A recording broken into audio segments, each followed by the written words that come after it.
May I come in, sir? Come in, ma'am. Good afternoon, sir. Good afternoon, sir. Sit down. Thank you, sir. आज comfortable हो आप? हाँ जी sir. शुरू करें? Yes sir. ठीक है, बिल्कुल कंफर्टेबल हो? हाँ जी सर. ठीक है, चलो आपकी क्वालिफिकेशन क्या बताइए? सर मैंने अपनी ग्रेजुएशन 2018 में की, उसके बाद पोस्ट ग्रेजुएशन 2020 में की, और सर मेरी बीएड 2023 में पूरी की मैंने, और बीएड कंप्लीट होने के बाद 2023 में मैंने एचटेट का एग्ज़ाम पास किया. और सर आपने कहा कि मैंने 2023 के अंदर एचटेट का एग्जाम पास किया. हाँ जी सर. तो एचटेट की फुल फॉर्म क्या है? Sir Haryana teacher eligibility test.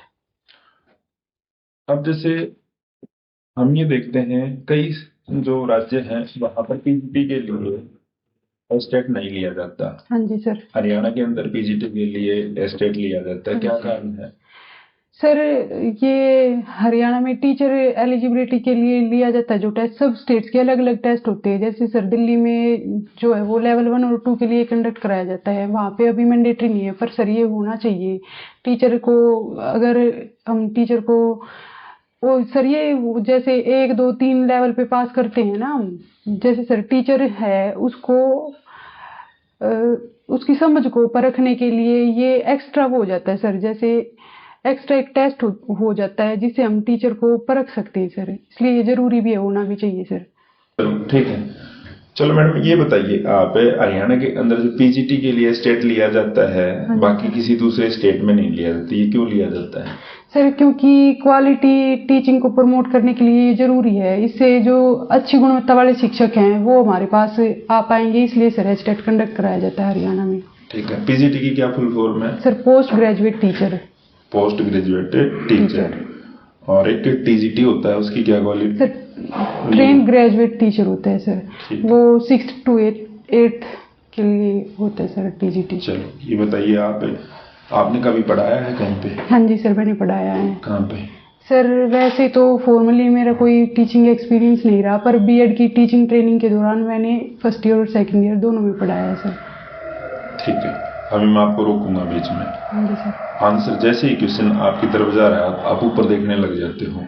अच्छा सर. आई कांटेक्ट होना चाहिए, ऊपर नहीं देखना बिल्कुल भी. अब कोई भी क्वेश्चन आएगा, मेरा जो क्वेश्चन होगा सीधा आई कांटेक्ट करना है, और जैसे मैं क्वेश्चन करूं बीच बीच में जैसे क्वेश्चन किया मैंने, मूवमेंट होनी चाहिए दूसरे सर की, उनकी तरफ सभी की तरफ, इस तरह से थोड़ा ये मूवमेंट होनी चाहिए. मेन फोकस तो मेरे जिसने क्वेश्चन किया उसकी तरफ है, और ये होना चाहिए, ऊपर नहीं जाएगा आई कांटेक्ट. हाथों की मूवमेंट नहीं करोगे आप सर, ऐसे ही रखना. हाँ ऐसे रखने हैं, बीच में आप हाथों की मूवमेंट करने लगे थे वो नहीं करोगे. ठीक है सर. अब मैं बिल्कुल स्टार्टिंग से चीजें पूछूंगा मैं. ठीक है. उसी से अकॉर्डिंग आपने बतानी है. ठीक है. ठीक है सर. हाँ जी मैडम, कंफर्टेबल हो आप? हाँ जी सर. करें शुरू? हाँ जी सर. चलो, आपकी क्वालिफिकेशन क्या है? सर मैंने अपनी ग्रेजुएशन 2018 में की और पोस्ट ग्रेजुएशन 2020 में की. सर मैंने अपनी बीएड 2023 में की और एचटेट भी 2023 में पास किया सर. तो आपने बताया कि बीएड की फुल फॉर्म क्या होती है? सर बैचलर ऑफ एजुकेशन होती है. Bachelor of education. एजुकेशन को आप डिफाइन कीजिए कि एजुकेशन क्या है. एजुकेशन जी सर. सर जैसे हम बचपन से अब तक कुछ ना कुछ सीखते आ रहे हैं, और स्कूल में भी हमने कुछ सीखा, कॉलेज लेवल पे भी हमने कुछ सीखा, कुछ चीज़ें हमारे व्यवहार के अंदर आज भी झलक रही है, वही शिक्षा है सर. जिससे हमारे व्यवहार में परिवर्तन हुआ है वो शिक्षा है सर. आपके व्यवहार के अंदर है जो परमानेंट चेंज हुआ है सर, उसको हम शिक्षा कहते हैं. ठीक है. शिक्षित और साक्षर में क्या अंतर है? सर साक्षर तो जिसको नाम लिखना पढ़ना आता है उसको हम साक्षर बोलेंगे, पर शिक्षित सर जिसके पास कोई फॉर्मल डिग्री होती है, जैसे सर हमने बीए करी, बीकॉम करी, एमकॉम करी, तो हमारे पास जो फॉर्मल डिग्री आई है तो सर हम शिक्षित हैं. ठीक है. और सर गांव का कोई भी जैसे कोई वृद्ध इंसान है जिसे अपना नाम लिखना आ रहा है तो उसको हम साक्षर कहेंगे, वो साक्षर है सर. ठीक है. बीएड 2 साल की गई, पहले 1 साल की होती थी, तो 2 साल की करने के पीछे उद्देश्य क्या था सरकार का? सर इसका उद्देश्य यही रहा है कि पहले जैसे 1 साल की बीएड थी तो बच्चों को टीचिंग ट्रेनिंग के लिए कम टाइम मिल पा रहा था, तो इसलिए 2 साल की कि बच्चे टीचिंग ट्रेनिंग बढ़े, जिससे कि वो सीख और अच्छे से सीख पाए कि बच्चों को कैसे पढ़ाना है. कितने दिन के लिए टीचिंग प्रैक्टिस की थी? सर लगभग 4.5 महीने के आसपास हमारी टीचिंग ट्रेनिंग हुई थी सर. टीचिंग प्रैक्टिस के दौरान आपने कुछ लेसन तैयार किए होंगे। हाँ जी सर। तो उसको हम क्या कहते हैं? सर लेसन प्लान बोलते हैं सर। ठीक है। एक माइक्रो टीचिंग होती है और एक मैक्रो टीचिंग होती है। हाँ जी सर। तो इनमें क्या अंतर होता है? सर माइक्रो टीचिंग होती है जिसमें छोटे कम टाइम पीरियड के वो होते हैं, कम टाइम पीरियड के कालांश होते हैं जिसमें हम बच्चों को सिखाते हैं। इसमें स्किल सिखाई जाती है सर, जैसे स्पीकिंग स्किल होगी और ब्लैक बोर्ड स्किल होगी। ये स्किल हम माइक्रो टीचिंग में सिखाते हैं। और मैक्रो टीचिंग में सर जैसे नॉर्मल जो लेक्चर लगते हैं हमारे, जो हम क्लास में लेक्चर लेते हैं, लॉन्ग लेक्चर जो 35 to 40 मिनट का होता है, वो मैक्रो टीचिंग में आता है सर। आपने क्लास के अंदर पढ़ाया, आपने टीचिंग प्रैक्टिस की। हाँ जी सर। तो क्लास में आपको सबसे बड़ी प्रॉब्लम किस चीज को लेके आती है एक अध्यापक को? सर क्लास में सबसे बड़ी समस्या तो यही होती है, जैसे कक्षा में अलग अलग जो क्वालिफिकेशन, वो क्या बोलते हैं उसको सर, अलग अलग IQ के बच्चे होते हैं। कुछ होते हैं जो गिफ्टेड चाइल्ड होते हैं, कुछ नॉर्मल चाइल्ड होते हैं और कुछ ऐसे बच्चे होते हैं सर जिनको थोड़ा कम समझ में आ रहा है। तो सर मेरे को समस्या यही आई कि मेरे को उन सभी बच्चों को एक साथ लेके चलना था। ठीक है। तो फिर हैंडल कर पाए आप उनको? हाँ सर, वो हैंडल कर पाई मैं उनको। ये बताइए, जैसे जो स्लो लर्नर थे उनके लिए क्या किया आपने? सर स्लो लर्नर के लिए मैंने थोड़ा अलग से एक्स्ट्रा टाइम निकाला और उनको सर अलग बच्चों के साथ, जैसे जो थोड़े नॉर्मल बच्चे थे और गिफ्टेड चाइल्ड थे, उनके साथ उनका ग्रुप बनाया और उनके साथ उनको बैठा के सिखाने की कोशिश की। ठीक है, पूछिए सर। अभी भारत के शिक्षा मंत्री कौन है? सर श्रीमान धर्मेंद्र प्रधान जी भारत के शिक्षा मंत्री हैं। और हरियाणा के? सर श्रीमान महिपाल सिंह ढांडा जी हरियाणा के शिक्षा मंत्री। कहाँ से हैं विधायक ये? सॉरी सर, ये याद नहीं कर पा रही हूँ मैं। ठीक है, पूछिए सर। ये और बताइए, आप हरियाणा के जो मंत्रिमंडल है, हरियाणा का मंत्रिमंडल है, उसमें कुछ महिलाएं भी शामिल की गई हैं। हाँ जी सर। कौन कौन है? सर 2 महिलाएं हरियाणा के मंत्रिमंडल में शामिल हैं। तो श्रीमती आरती राव जी हैं और एक श्रीमती, सर सॉरी उसका नाम ध्यान नहीं आ रहा है उनका। ठीक है, चलो आप ये बताइए,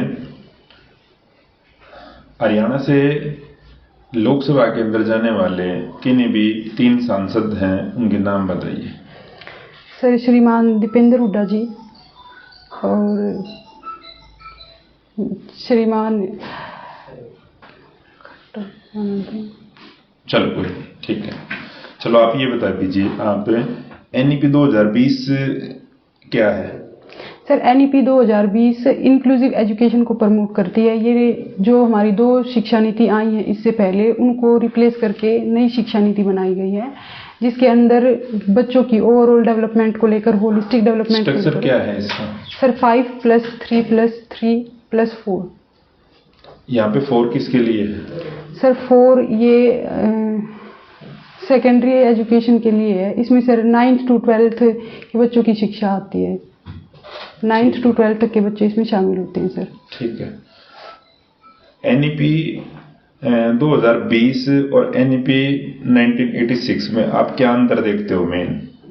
सर मेन इसमें जैसे बच्चों की स्किल डेवलपमेंट पे ध्यान दिया गया है और इंटर्नशिप जो है वो पहले बच्चों को स्कूली शिक्षा, स्कूली लेवल पर इंटर्नशिप शुरू नहीं की गई थी, जो कि अब नई एजुकेशन पॉलिसी है उसमें बच्चों को शुरू से ही 6th क्लास से ही उनको स्किल डेवलपमेंट करने के लिए इंटर्नशिप दी जा रही हैं, जैसे कि बच्चा 12th करने के बाद बेरोजगार ना रहे। आपके विषय से जुड़ा हुआ एक छात्र आपके विषय के अंदर रुचि नहीं लेता और ये कहता है कि मैं तो 12th क्लास में अपने सब्जेक्ट चेंज करूंगा, तो आप क्या करोगे? सर सबसे पहले तो मैं खुद की कमियों को देखने की कोशिश करूंगी कि मेरे अंदर क्या कमी रही है, कि मेरी कोई टीचिंग मेथड में कमी रही है जिससे बच्चा नहीं समझ पा रहा है। बच्चे से उसकी समस्याओं को जानने की कोशिश करूंगी कि बच्चा क्यों अपना सब्जेक्ट चेंज करने की कोशिश कि टीचिंग मेथड्स। हाँ जी सर। तो क्या होते हैं टीचिंग मेथड्स? टीचिंग मेथड्स वो मेथड्स होते हैं सर जिनके जरिए हम अपनी बात को छात्रों तक पहुंचाते हैं। वो एक जरिया होते हैं जिनसे हम अपनी बात को छात्रों को समझा सकते हैं। क्या क्लास के अंदर सभी बच्चों के लिए एक टीचिंग मेथड यूज कर सकते हैं? नहीं सर, सब बच्चे, उनकी जरूरतें अलग अलग होती हैं, तो उनके लिए अलग अलग टीचिंग मेथड यूज करनी चाहिए सर। आपका जो सब्जेक्ट है, हाँ जी सर, कॉमर्स है, हाँ जी सर, उसमें आप कौन सी टीचिंग मेथड्स का यूज करोगे? सर उसमें हम ग्रुप डिस्कशन मेथड भी यूज कर सकते हैं और सर डेमोन्स्ट्रेशन मेथड भी यूज कर सकते हैं और सर वैसे लेक्चर मेथड यूज कर सकते हैं, पर वो क्या प्रॉब्लम सॉल्विंग मेथड यूज होता है इसमें? हाँ जी सर, कर सकते हैं हम प्रॉब्लम सॉल्विंग जो मेथड। न्यूमेरिकल है हाँ जी सर, वो प्रॉब्लम सॉल्विंग से कर उसी सकते हैं। से सॉल्व होंगे हाँ आप। जी सर। ठीक है, पूछिए सर। हरियाणा में राष्ट्रीय उद्यान कौन कौन से हैं? सर हरियाणा में 2 राष्ट्रीय उद्यान हैं सर, कलेसर राष्ट्रीय उद्यान। ठीक है। और सर वैसे तो कई हैं राष्ट्रीय उद्यान तो हरियाणा में, अभी एग्जैक्ट मुझे नाम ध्यान नहीं आ रहा। ठीक है, नेशनल पार्क क्लेसर है आपका, एक सुल्तानपुर। हाँ सुल्तानपुर है सर। क्लेसर कहाँ पे है? यमुनानगर में सर। चलो, आप ये बताइए, जैसे अभी पीछे न्यूज़पेपर पढ़ते हो आप? नहीं सर, न्यूज़पेपर तो इतना 2-3 दिन पहले एक न्यूज आई थी हाँ जी। कि हरियाणा के स्कूलों से लगभग नए इस सेशन में, जो पिछला सेशन गया, 27,000 बच्चे कम हुए। इसके पीछे क्या कारण मानते हो? सर इसके पीछे कई कारण हैं, एक कारण नहीं है। जैसे जो सरकारी स्कूल में बच्चे आते हैं वो अलग अलग बैकग्राउंड से बच्चे आते हैं, तो उनके माता पिता जैसे उनको छोड़ के जाना पड़ रहा है तो वो बच्चे साथ में चले जाते हैं। इस कारण से भी सरकारी स्कूलों में बच्चे कम हुए। सर कई रूढ़िवादी धारणाएं भी होती हैं जिनके कारण सरकारी स्कूलों में बच्चे कम हो रहे हैं। जैसे पेरेंट्स सोचते हैं कि जो गुणवत्ता शिक्षा है वो सरकारी स्कूलों में प्रदान नहीं की जा रही है। आप मानते हो इस चीज को? नहीं सर, ऐसे तो बहुत सारे अच्छे स्कूल्स हैं सरकारी स्कूल जिनमें एडमिशन भी नहीं हो पा रही सर।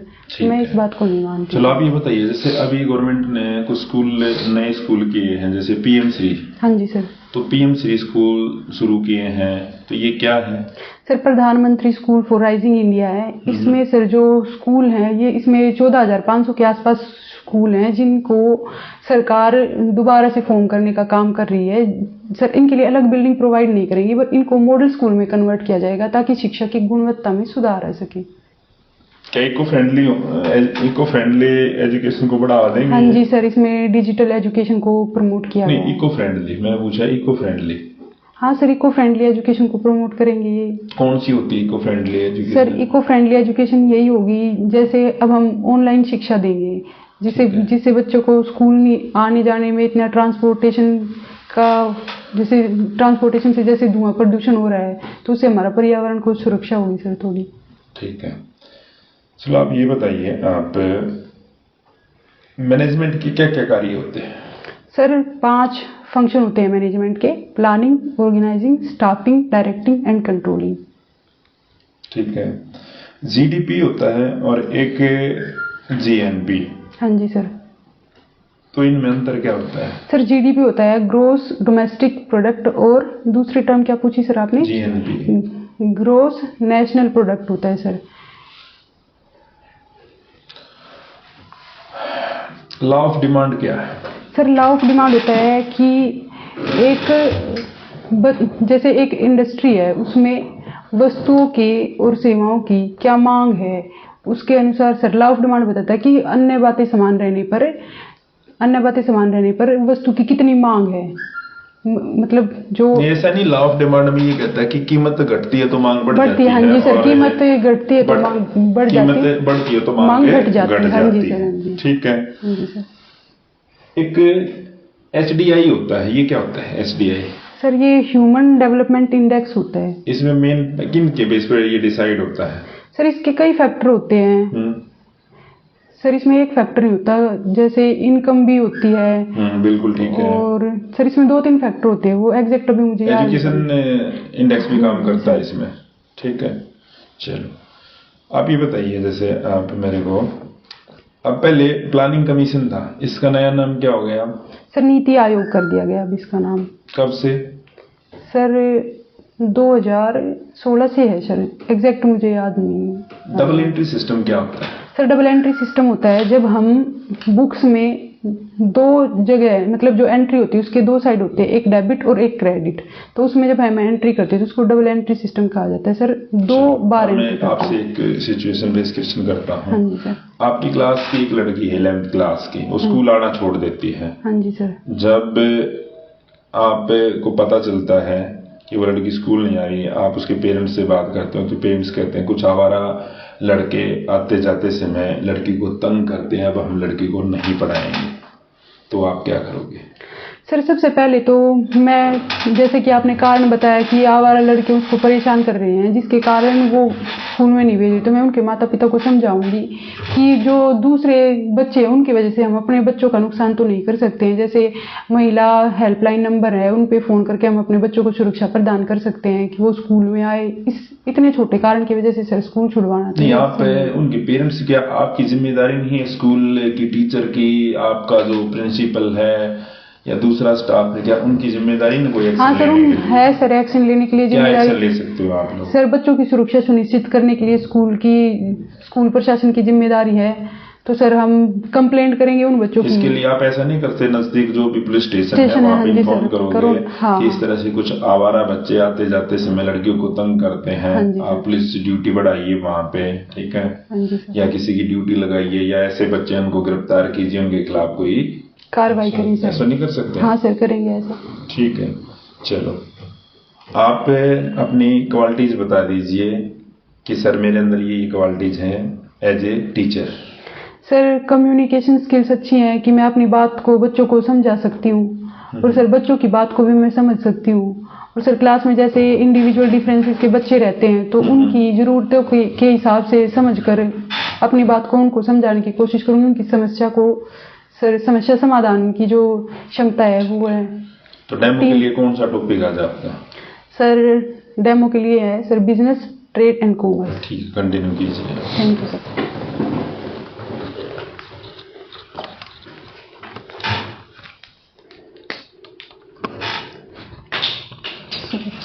आज हमारा टॉपिक है business, trade and commerce. Business, trade and commerce. सबसे पहले हम बात करेंगे कि बिजनेस क्या होता है। जो बिजनेस शब्द है ये हमारे जो डेली रूटीन से है, सबकी लाइफ से जुड़ा हुआ है। आजकल कितने बड़े बड़े उद्योगपति हो रहे हैं, तो वो सब बिजनेस से, हर कोई इंसान डायरेक्टली इनडायरेक्टली रूप से बिजनेस से जुड़ा हुआ है। तो हम बात करेंगे कि बिजनेस होता क्या है। जब भी हम कोई भी, जैसे मेरे पास ये पेन है, ये मार्कर है, ये कहीं ना कहीं से तो बना होगा, बिका होगा, तभी हमारे पास आया होगा। तो वो जो इंडस्ट्रीज को बना रही है और जो बेचने का काम कर रही है और फिर उसके बाद ये हमारे पास पहुंच रही है, इस सारी प्रोसेस को ही हम बिजनेस कहते हैं। इसमें गुड्स एंड जो सर्विसेज होती हैं उसको प्रोड्यूस किया जाता है, उसके बाद उसको घर तक मतलब कस्टमर्स तक पहुंचाया जाता है, और आफ्टर सेल सर्विसेज भी इसमें इंक्लूड होती है। जो बिजनेस होता है, ये जो बिजनेस टर्म है, इसमें दो चीजें इंक्लूड होती है। एक होती है इंडस्ट्री और एक होती है कॉमर्स। एक होती है industry and second is commerce. किसी भी बिजनेस के लिए मेन क्या चीजें होनी चाहिए बेसिक? सर बिजनेस के लिए इंफ्रास्ट्रक्चर होना चाहिए, एम्प्लॉय होने चाहिए, और सर मशीन होनी चाहिए, मैन होने चाहिए, लैंड, लेबर, कैपिटल, एंटरप्रेन्योर। आप जो भी मार्केटिंग है, एडवर्टाइजमेंट है, हाँ जी सर, इसका रोल कितना मानते हो business सर में? इसका बहुत महत्वपूर्ण रोल है सर बिजनेस में। एडवर्टाइजिंग के बिना ग्राहकों को नॉलेज नहीं होगी क्या प्रोडक्ट बाजार में आ रहा है, वो खरीदेंगे कैसे। तो सर एडवर्टाइजिंग का तो महत्वपूर्ण रोल है सर बिजनेस में। ठीक है, आज बैठिए आप। Thank you sir. एडवर्टाइजमेंट के लिए